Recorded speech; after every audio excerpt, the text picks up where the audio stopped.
இன்றே டவுன்லோட் செய்து உங்கள் ஃபேவரட் ஷோக்களை என்ஜாய் பண்ணுங்க.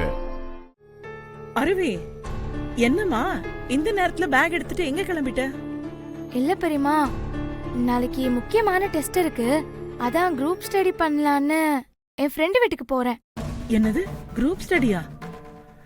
இத்தனை வருஷம் இல்லாம இது என்ன புது பழக்கம்? இல்ல, அந்த சப்ஜெக்ட் நடத்தும் போது நான் கிளாஸுக்கு போல. என் ஃப்ரெண்டு நல்லா படிப்பா, அதான் அவகிட்ட கேட்டு தெரிஞ்சுக்கலான்னு போறேன். இந்த நேரத்துல குரூப் ஸ்டடி எல்லாம் வேண்டாமா. வேணும்னா உன் ஃப்ரெண்ட இங்க வர சொல்லிட்டு படி. பெரியமா, அவங்க வீட்ல அலோ பண்ண மாட்டாங்க. எனக்கு வேணும்னா நான் தானே அங்க போகணும். ப்ளீஸ் பெரியமா, ஒரு நாள் தானே. அதெல்லாம் முடியாது. அண்ணாமலைக்கு தெரிஞ்சா என்னதான் திட்டுவா. கொஞ்ச நேரம் வெயிட் பண்ணு. அண்ணாமலை வந்ததும் அவகிட்ட சொல்லிட்டு போ. அம்மா வரத்துக்கு லேட் ஆகும் பெரியமா. ஆல்ரெடி எனக்கு டைம் ஆயிடுச்சு. அம்மா கிட்ட நீங்களே சொல்லிடுங்க, நான் போயிட்டு சீக்கிரம் வந்துடுறேன். அருவி, சொன்னா கேளு. அண்ணாமலை வந்தா பெரிய பிரச்சனை ஆயிடும். நீ ஒழுங்கா ரூமுக்கு போ.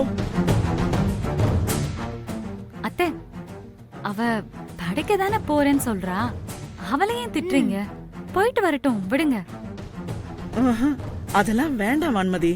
அண்ணாமலை வந்து கேட்டா நான் என்ன சொல்றது? அதெல்லாம் நீங்க அனுப்பி வச்சீங்கன்னு சொன்னா சின்னத்தை எதுவுமே சொல்ல மாட்டாங்க. அங்கங்க பொண்ணுங்கெல்லாம் படிக்காம கண்டபடி ஊர் சுத்திக்கிட்டு சோசியல் மீடியால டைம் வேஸ்ட் பண்ணிட்டு இருக்காங்க. நம்ம வீட்டு பொண்ணு படிக்கணும்னு ஆசைப்படுறா. அவளை போய்